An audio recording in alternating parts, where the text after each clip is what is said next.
Welcome to AI PHYSEC Today, the physical security industry's first podcast dedicated to uncovering the mysteries and the opportunities around AI. I'm your host, Don Marone, and I'm really excited for this episode's guest, where we talk about AI eats software. Meet Steve Van Til, founder and CEO of Brivo. Steve holds numerous patents in the field of physical security and previously served in a variety of senior management roles in high technology companies spanning web development, healthcare, and satellite communications. Steve is the author of The 5 Technological Forces Disrupting Security, winner of the ASDA's International 2017 Book of the Year Award, and he currently serves as chairman of the Standards Committee for the Security Industry Association, who awarded him the 2019 Lippard Memorial Award. He was also 2019's inductee to SSI's Industry Hall of Fame, recognizing those who have contributed most significantly to the security industry. Now, let's jump into the conversation with Steve to learn more about AI eats software. Hey, Steve, welcome to the podcast. Hey, Don, good to see you. Good to see you again, too. Your recent article around AI eats software caught my attention. So before we jump in, I'd love to get your background from your perspective. Then we'll kick off the line of questioning. Sure, I'd be happy to. I'm going to start with a part that probably most of your listeners know already, and then I'll do a flashback from there. So the part that people know is I'm the founder of Brivo. That's been 25 years in the security industry. And of course, most of the people who are listening now are in the security industry, I presume. So they would be familiar with the fact that we started Brivo and launched it in 2001. It was the very first cloud-based access control service, or to my knowledge, any other kind of security service for commercial customers. And so we've been doing that. The company's been growing great. And I think my biggest takeaway from the past 25 years is that while we were early in the cloud, the entire industry has come around to that point of view now. So that's very gratifying. Now, if I go into the Wayback Machine and kind of go to the beginning of my career, my entire career has been spent in software development, product development, things like that, just across different industries. So the very first industry that I was in was with a company called GeoStar, which was a very early position location service for vehicles primarily, because the devices for SATCOM were pretty big back then. Then I moved into another satellite communications role at ComSat, which was a more general satellite communications company. It's the signatory to Intelsat, which is the Intelsat International Satellite Communications Organization. So that kind of capped 10 or 11 years in communications. Then from there, I made a pretty big move into healthcare information, which was very hot at the time, still is. Obviously, a huge part of the economy is involved in healthcare. And it was the early days of what I would call, or what people would now call, big data. So the company I was working for took lots of data in about hospital costs, clinical outcomes, things like that, mixed them all around, and then sold chunks of that back out to very often the very same hospitals and other institutions that had submitted the data in the first place, but now with norms and the like, so that they could judge themselves against other benchmarks. And then not too long after that, I moved into commercial web development with a company called Sapient, which has since merged into a couple of other companies, is now more focused on a internet web advertising agency model, although they still do lots of technical consulting and business consulting. And it was there when I was building out websites and e-commerce in the early days that I met my co-founders for Brivo. And at the time, it was the dot-com boom, before the bust, of course, but it was a dot-com boom at the time. And all of us had the same spirit, which was, if we don't go out and do something right now, if we don't start a company right now in this environment with all of the change and all the promise that the internet has, we'll be kicking ourselves forever. So we quit our day jobs, just about for, at least 100, 150, 200 different ideas before we finally settled on access management. The very first form of that was for a thing that we called the Smart Box, which was designed to protect e-commerce deliveries, which is still an issue in the industry, obviously. And for a whole bunch of reasons, we ended up pivoting the same core technology from that application into commercial security. And I like to point out that had any of us, the four of us who started Brivo, been in the security industry, we probably wouldn't have done that, because we would have had the typical industry blinders on about what's possible and what's not possible. And so I think there was a beginner's mind phenomenon there that allowed us to just come in and say, well, why not? Why couldn't you do access control from a centrally managed application in the cloud? Why couldn't you just have an edge device that's doing all of the local stuff and have all the orchestration and other management functions be in the cloud? Why couldn't you do that? Why wouldn't that subscription model for the economics work? Because there were certainly many precursors in the security industry. The entire alarm industry is based on that model.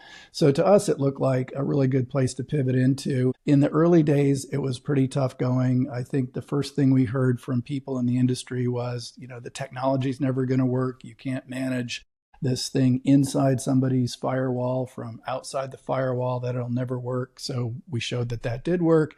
So the next objection was, well, the technology works, but you have no go-to-market. Dealers aren't going to want to work with this thing. They're not going to be interested in a subscription service. Their customers aren't going to. Fairly soon after we had launched, we had some very, very big names sign up with us. And then people said, well, okay, the technology works and you found a path to market, but we're pretty sure that the unit economics of this kind of service aren't going to work out very well. And lo and behold, many years later, we're running a profitable company with that exact same economic model, and we've silenced all of our critics. So that was a bit long-winded, but I think it brought us back to where we are today in terms of concerns that people in the security industry would have. I love it. You must have had a impenetrable conviction with what you believed in when you first started. I mean, how many naysayers you had to swipe around, just to continue on with the vision? Right? Yeah, I'll tell you where the real conviction shows up for people that are doing startups. If you are unable to pay yourself and you keep doing it, then you can be sure you've got the conviction. That sounds like me right now, actually. Well, yeah. You've got the conviction, I think. There it is. Yeah, all the money I get, I just put back into the business. I'll take that one with me. So let's kick things off, Steve. To summarize the core idea behind this piece that you wrote of AI eats software, what do you mean by this essentially? So the idea of software eating the world is the inspiration for this. And that's about 13, 14 years old as a concept. And everybody was talking about this in 2011, 2012, something like that. And so now when we're talking about AI eating software, it's really the echo of that original observation. But today what it means is that the AI platforms and the ability to very quickly develop very sophisticated, very powerful applications with a minimum of effort, call it vibe coding, but there are a lot of other dimensions to this, is now threatening established software companies in a bunch of different industries. And so the idea is that the AI platforms, small teams of people being able to develop things very rapidly, are going to have a hugely disruptive effect on lots of other industries that have invested tens, hundreds, billions of dollars into very sophisticated platforms that were developed the old-fashioned way. Yeah, and I know we'll talk later about the moat that is physical security that you wrote about, but it's interesting because when the vibe coding thing came out, just like a lot of new things that happened with this generative AI hype, a lot of people were picking it apart. They would say, yeah, it's good for an MVP, for a prototype, but then it starts to fall apart shortly after. Like, do you think, how far are we away from actually standing up like full stack applications with this new vibe coding era? Or like, how much of a threat do you think it really is to full software? So I think there's a couple of different modes where the platforms are helping people. One, not to use a Microsoft specific term, but one model is the co-pilot or the co-programmer. And that takes traditional programming, gives you a pair programmer or a programming buddy that's looking over your shoulder, that's there to do sections of code for you that are fairly generic and plug those back in. It's also very good at things like writing unit tests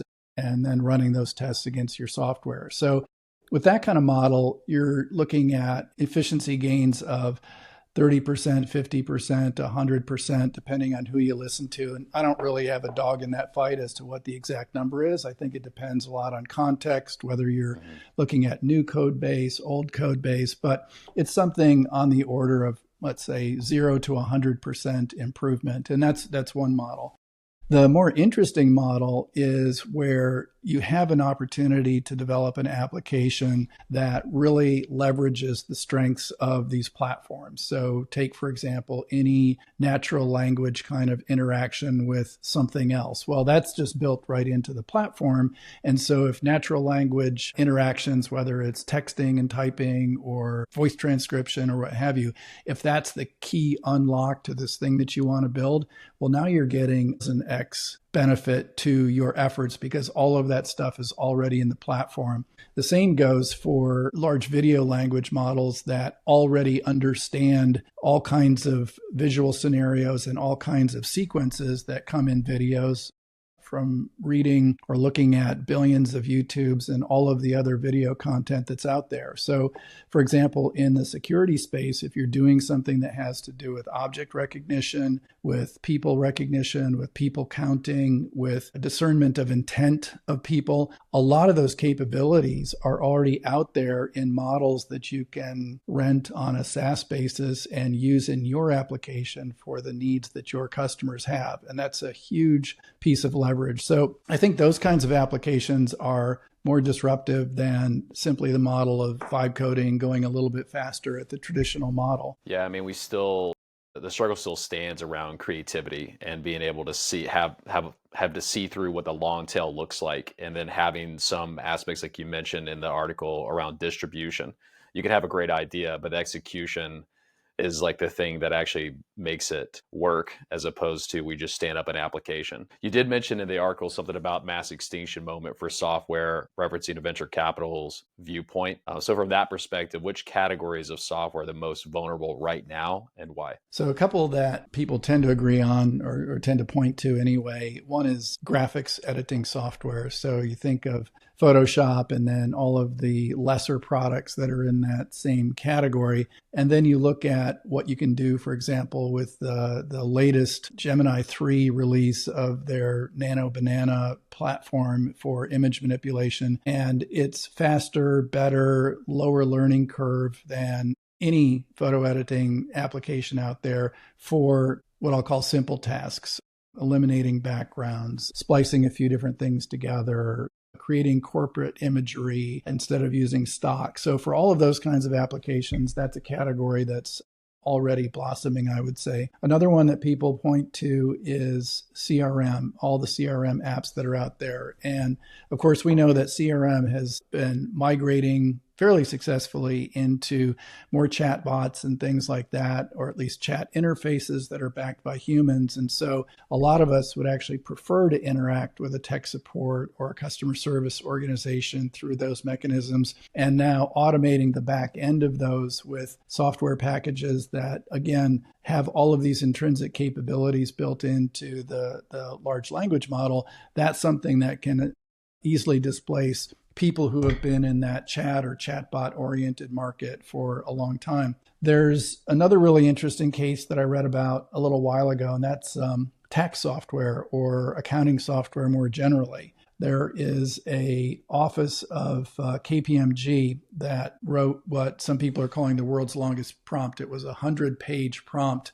that had inside of it all kinds of tax regulations. And what they were able to do after they had put that in was do people's corporate taxes or do corporate tax advisement in a matter of minutes, as opposed to a matter of weeks with 2 or 3 associates working through all of those kinds of examples that they would normally execute on somebody's mature tax advisement platform. So there you go. That buyer is no longer going to be needing an existing package. They've developed one in-house, and that's a model that I think you're going to see a lot more of. Part of the benefit there, aside from cost, is that you can then create exactly what it is that you want. Another example in that category would be billing software. A lot of us have very unique and nuanced businesses that don't exactly fit any of the canned billing algorithms and bill presentation platforms that are out there, and need to build our own in order to express the unique qualities of our service and capture the value prop that we're offering. And so being able to do a lot of that inside of a platform is, again, something that's going to displace some of the other packages that are out there. You know, you touched on something around value that I think about a lot being an agency that builds AI agents. And one of the things that makes me think about this is they're selling agents at a fraction of the cost of employees, maybe because they're doing a fraction of the work. But there's some organizations, I think, like, is it X, that would sell, a SDR service that's supposed to replace your whole SDR team for $60,000, which is really cheap in contrast to fringe benefits and everything else that comes with a swarm of SDRs, right? Mm-hmm. And so, not saying that's not the question. The question is more of this thought around shifting from, do you see any shift from a traditional subscription based model into a value based pricing? So, meaning, like, if this agentic service or platform that's being delivered to the client, if it's delivering on an outcome, as opposed to, meaning that it's taking the task from the human, or it's autonomously acting on the event, and then therefore it's taking portions of the work. I wonder if we're going to start shifting in from, hey, this $20 a month subscription where you have to interact with software, into a future where agents are running portions of software and you will pay $50,000 a year for that. Do you see what's your take on that at all? Yeah, it's an interesting question because there's been some shift in the SaaS market already for a lot of the large enterprise platforms to consumption-based models instead of fixed price models. So instead of paying for a huge block of storage that you may or may not use, you're only going to pay for what you use. That's an easy example for everybody to understand. With a lot of other SaaS services or a lot of human in the loop type services, one of the reasons that it's hard to move to a strictly outcomes based model or a usage model is that when you are still using humans for a big part of the value delivery, you've got this huge fixed cost structure to your business, and you have to be able to cover that. And so it limits the amount of flexibility that you have in terms of shifting over to a model where you as the vendor are in more of an at-risk position of betting that we're going to deliver the outcomes that the customer wants. The customer is going to use the platform enough every month to generate the revenue equivalent or perhaps a greater revenue than they would have the old way. And so with the much, much lower cost base that you're describing for agents and agentic infrastructures, I think it gives all of us who are providing these kinds of services more leeway to shift the pricing models. And of course, everybody is happy to pay for outcomes. What they're not happy to pay for is flat fees that don't necessarily pan out. And that's certainly the case with a lot of software that we all buy. Yeah, it'll be interesting to see how the industry starts to shift in that direction. I'll obviously be keeping my eye on it, as I'm sure you will. You did mention an example where a team used an AI platform to clone a major SaaS product in about 30 hours. This is what you wrote about in the article. So what does that say about the build versus buy decision and how that's changing? Well, one of the things there, that example is some group of people were using Anthropic's Claude platform to build something that looked a lot like Slack, at least its core functionality. And the key thing there that's of interest in the AI world, the LLM world, is that it was able to continue performing this task for 30 hours and get from the beginning to the end. If you've used any of these platforms, even for things as simple as taking an outline and building a PowerPoint for you, which is pretty simple compared to building an entire application or a Slack knockoff, you know that you can often run into the end of the context window that these platforms have, and it doesn't finish the job, or it has to restart it, or it's unevenly executed. And those context windows have been expanding, of course, but there's still a finite limit for any platform that you're on. What Claude demonstrated in this case was the ability to continue doing this essentially agentic task of building a whole bunch of components and putting them together without running out of steam, without stepping on its own toes. The accomplishment of that is amazing because something of that complexity being built in a small number of hours by a small number of people, that's very threatening to a lot of different software platforms that are out there. But the real success of it, I think, is that it was able to do it at all without running out of steam. Yeah, so this question of build versus buy dilemma is something I deal with every week as a AI agency owner and as we build agents. And like one of the things that it's not so much of what we can build as what we should build. And then it backs into a question of like, are we solving the right problem? I think like fundamentally, most people are really bad at solving their own problems. Otherwise, we wouldn't need personal trainers or probably consultants to help us through our own workload. And so one of the things, I have a framework for this of build versus buy, but a lot of what I'm seeing AI solve is the symptom of the problem, which is repetitive tasks. And you have that, but then you have to start to filter down into, um, monetizing the problem. Is the potential cost of something I build worth solving? And so it becomes this discovery phase that has to happen way before building. And even the MIT report that suggests like 95% of custom AI projects fail, it's mostly because of all this upfront work. They're not building towards the right thing because they're probably not asking the right question. And so, like, how much of that do you think will continue to be an influence around, or maybe they can just consult with the AI to find out what the right question is? Or do you feel like that's a larger human responsibility to ask where the right question is before they build, or even decide what they should build or buy? I think asking the right question is always important. I mean, for the entire history of software development, people have asked one question at the beginning of the project and discovered by the end of the project that that was no longer the best question. And that's why the entire industry abandoned the waterfall model that was dominant in the 70s and 80s and maybe still into the 90s and moved over to agile programming so that the questions were constantly being re-asked as the project went along. And you built things in small chunks so that if you were off by a little, then you could have a much smaller course correction and still get to the outcome that you wanted or the outcome that was valuable. The other thing that occurs to me here about the question, as well as how valuable these tools are, how valuable it is to attempt building your own stuff, is, am I building this for internal business processes? That's one pathway. And I think you know pretty much what your needs are there. You know where your inefficiencies are. And the justification is a pretty quick ROI calculation on reduced expenses. So that's fairly straightforward. It's business process reengineering and automation.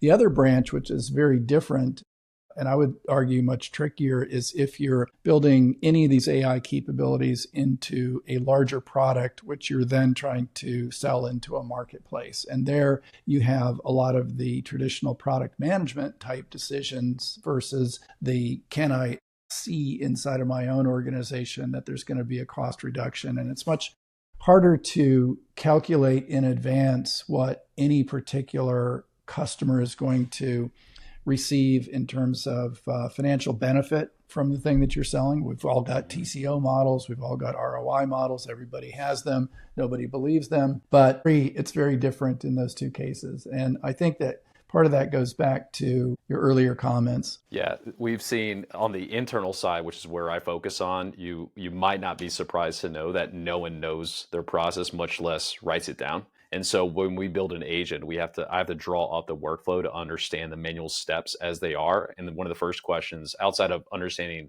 that this is the right problem to solve, that it has those symptoms to the problem of repetition, it's, can this current process be more efficient, putting AI aside completely, right? Like forgetting about technology, like where can we become more efficient before we start, weaving in the technology? And those are still really tough because there's a lot of edge cases, even internally, we have to build for. But you're 100% right, because I'm also building a product, and building a product is probably one of the hardest things I've ever had to do, because you have to ask questions to people, really when you're building it, take a bet on certain things for things that maybe people don't even realize that they need or want yet. I mean, like Henry Ford, right? If he would have listened to people, he would have built, what is it? He says a faster carriage or something, or a faster horse, but he decided to take a bet. And probably very much like you did when you started Brivo, that I'm sure you wanted to get a test pool of what people felt and their feedback around using a SaaS-based application as opposed to on-prem. But there's some aspects of product development, especially in the early stage, when you're an innovator or early adopter, that you got to take a bet, on the vision. Absolutely. So looking specifically at physical security, since it's a physical security podcast, which parts of our software stack do you believe are the least exposed to this kind of disruption that we're talking about AI eating software, and what gives them some level of protection? So I think that as an industry, we're much more protected than any of the other industries I named earlier, or really a bunch that I haven't thought of or haven't named yet. And the reason is our attachment to the physical world. There are big parts of what we do that can't be done by vibe coding, can't be done by large platforms in any way, shape, or form. And of course, part of that starts at the embedded device end, the edge device end. Nobody's saying that these things are going to build a piece of hardware because that's still a physical process. Nobody's saying at this stage that even with advances in robotics, that any of the technicians or installers or security system architects that are doing site walks and things like that, that any of them are going to be displaced by this technology. And so the software that all of us are building to service that part of the industry is attached to that same physical moat around the island of software that we're on, and keeps us all, I think, pretty far down the line of this particular threat. Now, are there individual pieces, individual kinds of products in the industry that are being threatened? Yes. So one example that I like to use here is if you look back into the history of tailgating analysis, multiple people going through a door after only a single credential has been presented. There's a bunch of companies that spent tens, hundreds of millions of dollars developing analytical software that worked the old way and required lots of coaching, and you had to draw lines on it and tell it where the door frame was and give the algorithm a lot of cues and hints about each particular installation. The cameras had to be situated just so or it wouldn't work. You take that entire history of developing a software product that's looking at pictures and making judgments about pictures and say, what can the platforms that are out there today do? Well, platforms today are very good at looking at pictures. Again, going back to the YouTube example or any of the video that's out there in the public domain. This is a huge training set for all of those algorithms. This is something that can be immediately applied to the security industry, that particular problem. So if I were one of these companies, a single product company that only built tailgating algorithms and sold them into video companies or access control companies, I would be very worried that my uniqueness was being dissipated very quickly by the powers of these video LMs. So that's an example of a piece of the industry that is threatened, but the bigger part of the industry as a whole has certain protections due to the physicality of what we do. I see. Yeah, there's more work that has to be done based on those physical devices that are in the field, and obviously getting them installed is another barrier, which is good. It's a good moat for us. And I agree with for what I've seen as an agency is around, I've actually spoken to some manufacturers that have legacy infrastructure and their inquiry around building agents. And they are not in a really great position to do that as Right. opposed to a SaaS company. And so it'll be interesting to see how that gets exposed over some period of time and how SaaS companies will be in a really good position to win in the agentic era, AI era.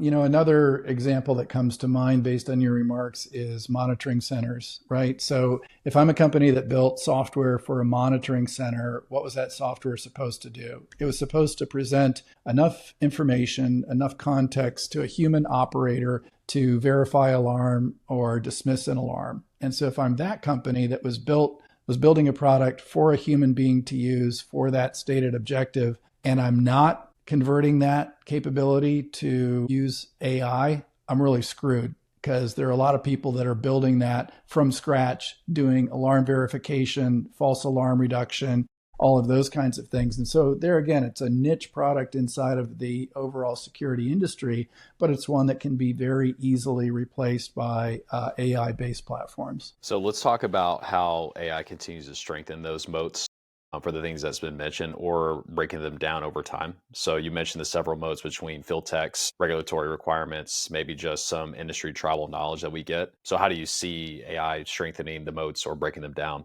more over time? Strengthening the moats. You know, the physical moat is there. I listened to a podcast a while back. It was actually, of all things, from the plumbing domain. There was a master plumber who was addressing the question from his audience, which is a whole bunch of professionals in the plumbing industry, whether robotics was going to be able to replace a lot of what they do.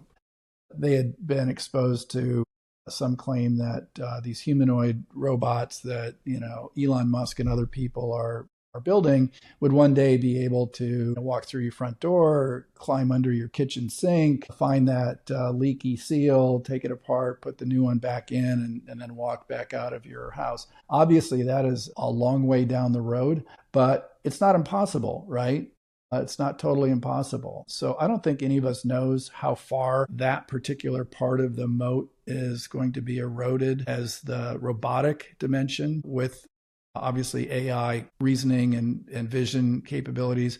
Nobody knows really how far that's going to go. There's this phrase, I'm sure you've heard it before, Bill Gates used it a lot, that we tend to overestimate the capabilities of technology in the short term and underestimate them in the long term, particularly the secondary effects of what we're creating. So, for example, when the car was being invented, people thought, well, it's pretty good. It's a slightly better horse. It can go a bit faster and you don't have to feed it and it doesn't crap all over the roads. What nobody saw in terms of the long-term impact was, the crisscrossing of the country with highways, the impact on urban design, the suburbanization of the population where we used to be in cities. And so the impacts that we're going to see 100 years from now from the AI and robotic stuff that's just starting right now is very difficult to imagine. And I think most of the reading that I do is guilty of that underestimation of the long term. I think there's a lot of doubt about it, but I think people have had doubts about every technology until it really gained a foothold and became normal. I mean, especially from your shoes, I mean, maybe you're a natural optimist, but to be able to persevere what you went through and to have your conviction, I think would have certainly afforded the opportunity to see the upside and the possibilities of, let's say, humanoid robots. It's interesting the release of some of these things, like they're selling them now for $20K. You can buy it at home, but a lot of it's remote operated for the one outside the one feature it could probably do. And one of the things I've been looking into right about that is like world-based models versus basically LLMs. And so the LLMs see in a 2D world and they lack that perception. Like they can crush an SAT, but you ask them to load a dishwasher and it's like takes like 2 hours. So what they find, what the robots find easy, we find hard, and what we find hard, they find easy, and what it does for me, and this is more like a meta topic, and it could be completely off the chart of what we're talking about, is the appreciation for what humans can do and appreciating the fact that we live in an industry that has that kind of moat. But that mixes both the value of blue collar work and then also the value of some pretty cool technology that's safeguarding companies and schools and things like that. Just more of an appreciation or gratitude moment to say, like, I think we're in a really cool space, and why I don't think I'm going to go anywhere. So, I was watching something on the news yesterday, and the context was really the FBI, the Justice Department, that sort of thing. And a guy who was an ex-Justice Department or ex-FBI was saying, this is the single best job in the world because every day you get to put on a badge and know that for the next 10 or 12 hours, you're going to be having an immediate impact on the world and making it a better place, through the reduction of crime. I think that the same is true for everybody who's working in the physical security or electronic security industry, where every day that you're going out there, you know that you're having an immediate impact on other people's lives, that you're improving safety, you're improving the security of assets. And that's something that you just don't get, when you're making ad software. Yeah, just a little bit more meaningful, and also a moat to boot. So two good things. So on that real world topic, let's touch on that really quick. So you gave an example involving multimodal models. So for the audience, that's generative AI that can work with not just text, numbers, but pixels, generate images, generate video, things like this. So you talk about multimodal models and tailgating detection and how that's gotten better with maybe recent advancements, and how maybe easy that is to build or faster to build than it's ever been before. So from where you sit, what are some other real world examples in physical security where AI is already replicating or replacing what historically required traditional software. I think we've hit on a couple. Tailgating was a specific example. We also hit on false alarm reduction as another one. I think that an area that's still unexplored is continuous monitoring or mining of all the video that's out there. And everybody understands the problem that only 1% of video is ever viewed. How many things are happening during that 99% that aren't being analyzed? Because even with things like motion detection, object detection, line crossing, intrusion, unless there's somebody to say what kind of intrusion was it an okay line crossing or not, we still haven't mined all of the value out of there. And so I think that's one of the areas where we've done a great job of reducing the amount of meaningless images that we're capturing and bringing them down to a set where they are above some threshold for any of those kinds of tripwires I mentioned before, but we haven't finished mining all of the data that's in there. The other thing, and this is one of the, I'm going to put on a slightly different hat for a second and talk about the work I do with the Security Industry Association and our annual Megatrends publication, where we have kind of the top 10 things that we think are changing the industry. One that is current right now, I think we're going to talk about it again this year. I know we hit it last year, is that the boundaries between security and other kinds of industries or other kinds of value delivery are eroding. And I think that we could all be taking much bigger advantage of that. There are a lot of adjacent industries that are more open to us now with these AI tools than they were before. So I'll give you one example. Occupancy is something that became very, very interesting during the pandemic. And so we were worried then about contagion. Now we're worried more about real estate utilization. This has traditionally been a very different kind of software, a very different kind of industry. It was more closely aligned with real estate and facility management. But this is something that's available to all of us in the security industry, really up and down the value stack. It's available to manufacturers to build that into or technology providers, as I prefer to call us, to add those kinds of capabilities into our products. It's available to integrators to add extra sensors into what is nominally a security deployment to be able to detect a human presence in different parts of a building. And it's available to security professionals to be out there building that into specifications.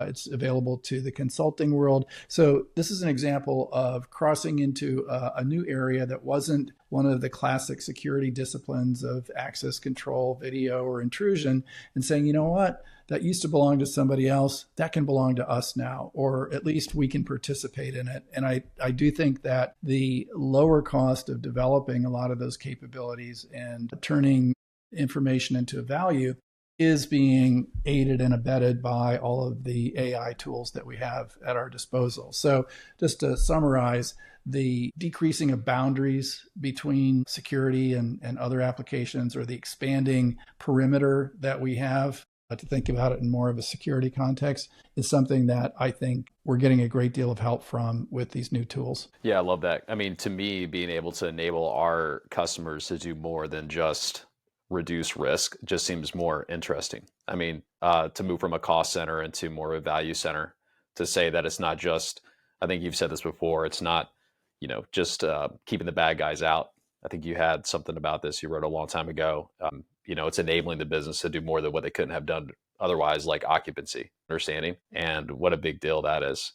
And so when we think about how AI continues to enable that, and this is more of just leading off from where you just left us, how much further do you think AI is going to take us when it comes to continuing to look, let's say, keep the technology that we're selling and we're providing customers, to remove it from the perspective of a cost center product into really an enterprise valuing product? I think at that point, you also have to think a little bit about funding and raising capital.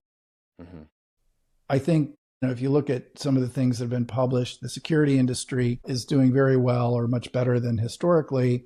at raising money. I know from talking to lots of people in the investment community that there's much more interest in security applications than there ever was before. There are a lot of investment funds that never did any security investing before, and now I hear them saying, well, we're exploring access control or we're exploring this and trying to get smart about it and place investments because, among other things, we have extremely high quality recurring revenue in this industry. Again, going back to what are the moats, the physicality, the embedded devices that are anchoring every subscription in the industry, that makes dollar for dollar our recurring revenue in the industry more valuable than a dollar of recurring revenue in some other SaaS application where the attrition rate is much higher. So that's an attractive feature of what we're doing. But going back to the main point, to think about us taking advantage of a lot of those adjacent opportunities and really expanding the domain, we have to be really clear, all of us, in communicating that to the investment community and standing up in a way that they recognize that, you know what, this industry that used to be about one thing is now about a whole bunch of other things. And because of the huge labor force recognizing the role of all of the technicians and the installers out there, nobody else, no other industry has access to that critical link in making these adjacent technology areas come to life in real property. That's something that I think is an industry-wide advantage that we have underexploited so far and could do a lot more with, again, compounding the benefit of that with AI tools. Yeah. I'd love to talk about your view of partnerships in the industry, right? How you look at them from, a force for good, a force for acceleration, and to doing more. I know Brivo has an excellent API ecosystem of partners with respect to, proliferation of AI and AI being more infused in your products and in your partners' products. And then separately, I'll have a following discussion, or excuse me, a follow-up question around the competitiveness of that. So how do you see the force for good of partnerships in the security industry, and maybe how that even impacts Brivo? I think it's been tremendous. Again, there are a lot of business applications out there that need, and obviously I know access control better than anything else. There are a lot of business applications out there that need access control to be managed by what they're doing. Property management solutions are an example. Gym management stacks are another example. Logistics is becoming an interesting example. And so the fact that a lot of web-based APIs have become standardized as, RESTful, broadly speaking, and using the JSON data representation has made those kinds of syntheses much easier to accomplish than in the old days.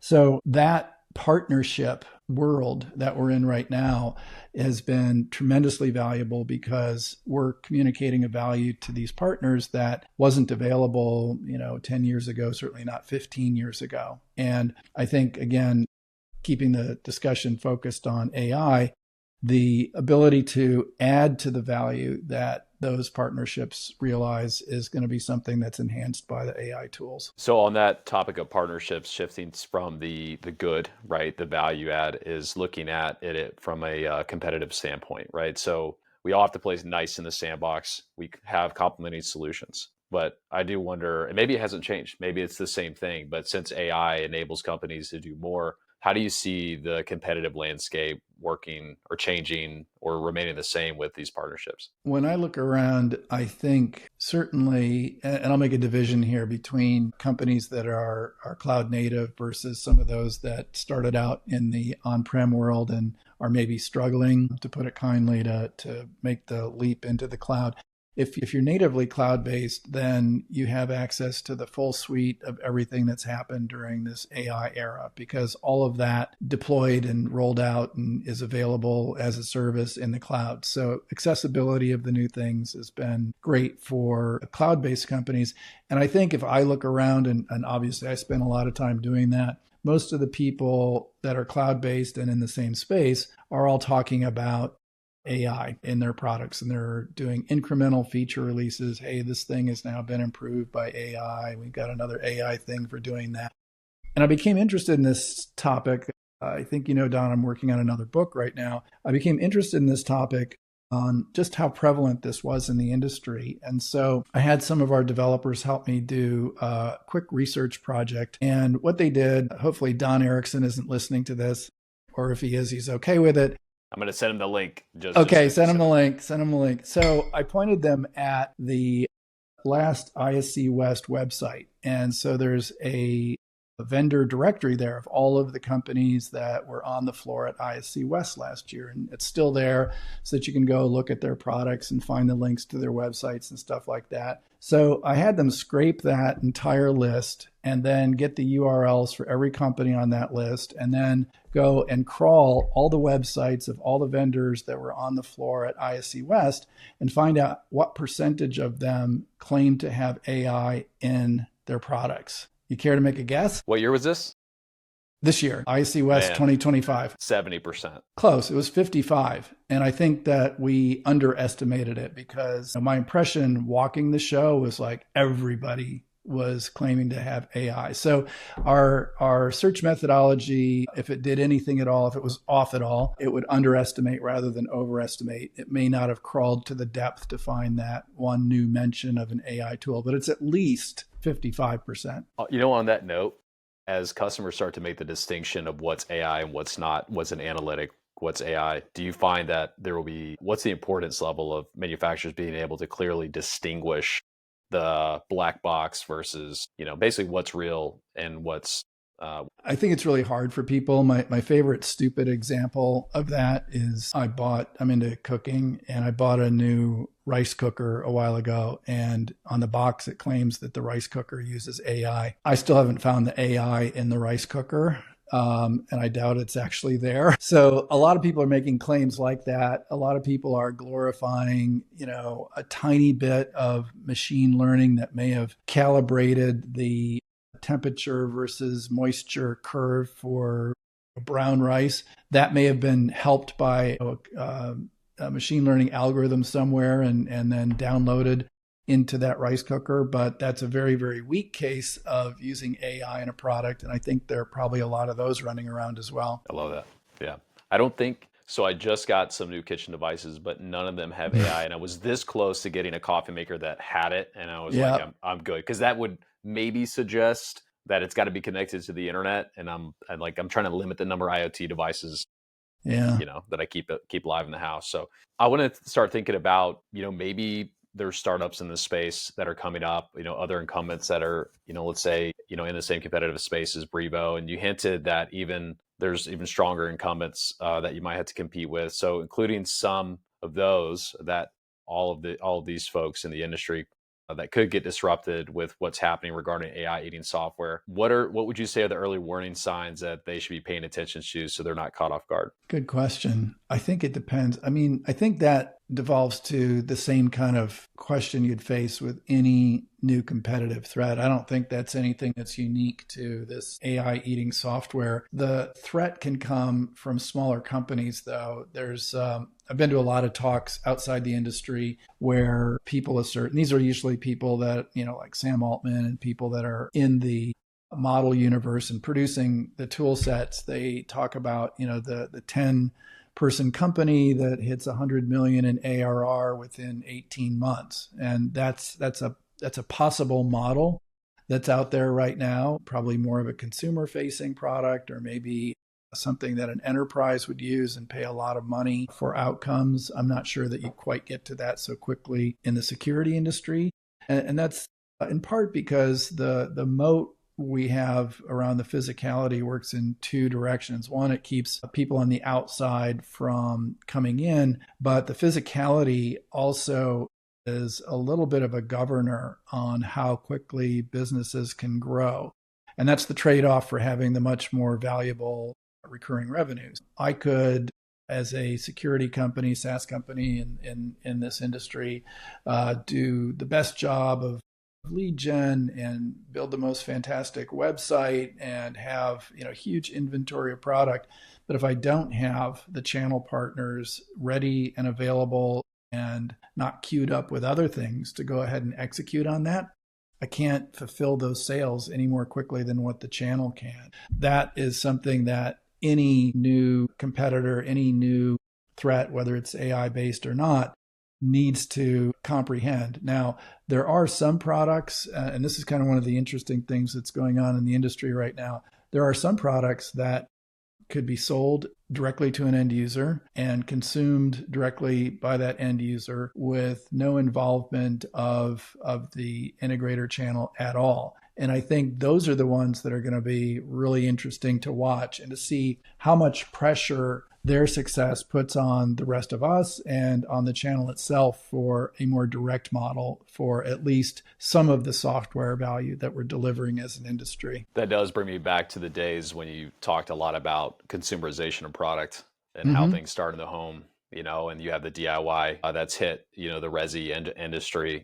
And maybe it started to funnel its way up to SMB, but still access control, as we both know, is extremely complicated. I mean, even me replacing a deadbolt lock in my front house, it's not like something that it took me, 10 to 15 minutes to do.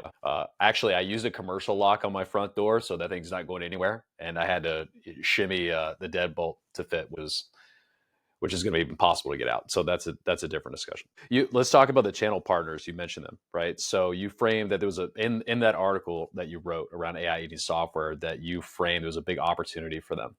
So how do you think that they should evolve their business models so they can benefit from this AI eating software era, like say, instead of being displaced by it? I think there's a lot of process-oriented needs that the channel has. And the challenge there is to deliver that into the smaller businesses or the mid-sized integrators. I'm thinking of companies that have, let's say, between, 30 and 300 employees, as distinguished from, the giants like ADT and JCI and Convergent and Securitas and all of them. How do they benefit from these tools, and how can they apply these to the two categories we talked about before? Internal processes, right? So making the business more efficient. One example that we're using that I think anybody could use that receives orders, instead of having people process all of the incoming orders, we get them from email, we get them from texts, we get them from all kinds of sources. And we have a product that we bought from the outside that can ingest all of those things. It can decode even, poorly written email and decipher some incorrect part numbers and the like into a proper order, and then have that go into our order system. That's a huge benefit. And so anybody that's receiving orders from customers could benefit from that same kind of thing. With security specific value, there is tendency toward offering managed services. So many of our integrators, much higher percentage than what I thought, are offering managed services on top of our SaaS platform. And I'm sure that's true for other SaaS platforms in the industry as well. Putting yourself in that position now gets you into sort of a quasi monitoring position. And so a lot of the things we talked about before in terms of being able to ingest event data from those customers, using software to reduce the human cost of providing those services and being able to do it more affordably. I think that's actually as important, or maybe more important, for a mid-sized business than it is for a larger organization that can, spend 3 or 4 million from the IT budget to put these things in place and then just roll that out. So I think that the AI, going back to the theme, the AI eating traditional software comes with a lowering of cost for software that will put it in the hands of more kinds of businesses and consumers, for that matter. Yeah. So Steve, I'd love to wrap up on this question as we go on that theme of this continued theme of AI eating software. Let's fast forward into the future. Let's say 5 years is a lot different than 10 years, but take that future question however you want. What do you think the future of the software layer is going to look like? Is it going to be an orchestration system of agents? Is it going to be something else entirely? Like, how do you see the future of software looking on this topic of AI eating software? Yeah, I'm glad you asked that, because that's something that we didn't get to earlier. And one of my favorite topics right now in terms of bringing something new into the market is having a purely voice or text-based interface into our product in this case. And so we're launching something on a mobile platform, which means that If you're a busy person, you're driving around, you can add a user on the go. It'll prompt you for things that you may have forgotten to mention, like you could say their name and what group they belong to, but you forgot to put their email in. It's going to ask you that stuff. And so there's really agents there that are doing important things for you and making this possible to execute entirely on a voice basis. Now, what you probably know already is that the minute your interface is just voice or just text, all of the look and feel of the underlying product goes away. The whole GUI that was on there goes away. The extent to which it may have integrated other third-party capabilities, that now all sits underneath this very generic but very useful voice layer or text layer, natural language layer, that now becomes your primary means of interacting with the security system. And of course, that's sitting next to everything else that's on your phone right now that is becoming voice enabled. And so it puts what you're doing with your security system on more of a par with other things. I think this is good for us for a couple of reasons. One, anything that makes the products easier to use, more accessible, more right at hand is good, because higher utilization translates to higher satisfaction, which translates to upsells, cross-sells, toleration for higher pricing, all those kinds of things. And I do believe that a lot of security users are infrequent. They don't use the system often enough to remember how to do everything. But if there were a voice interface on there, they might do things more frequently, and that learning curve wouldn't be as much of a stumbling block as it is today. The other thing that this brings about, aside from homogeneity of interface and having that orchestration layer that you mentioned right underneath it, is the ability to provide a much better service in the case of a lot of familiar emergency situations where I think we all know if there's, a gun being fired anywhere near us, we're going to forget our password. We're going to forget how to do a lockdown on a system that we were only trained on once 3 years ago. But nobody's going to forget how to say to their phone, which has their security agent running, lockdown this building, this door, this wing, whatever. And so I think that this puts us in a much stronger position of doing what we all set out to do in the first place, which is improve that quality of life by putting on the badge, so to speak, every day and making people safer and keeping their stuff safe while we're at it. I love it. And I know Brivo is very familiar with building intent inside products to allow the user to maintain control. And I'll be curious to see as that gets rolled out. And maybe that's a horse of a different color. It's a discussion for a different day of, that spectrum between autonomy and intent of the user and how that affects user experience. So Steve, thanks so much for the time. It's been enjoyable. It's great to connect again, and we'll see you around. Yeah, my pleasure, Don. Thanks for setting this up.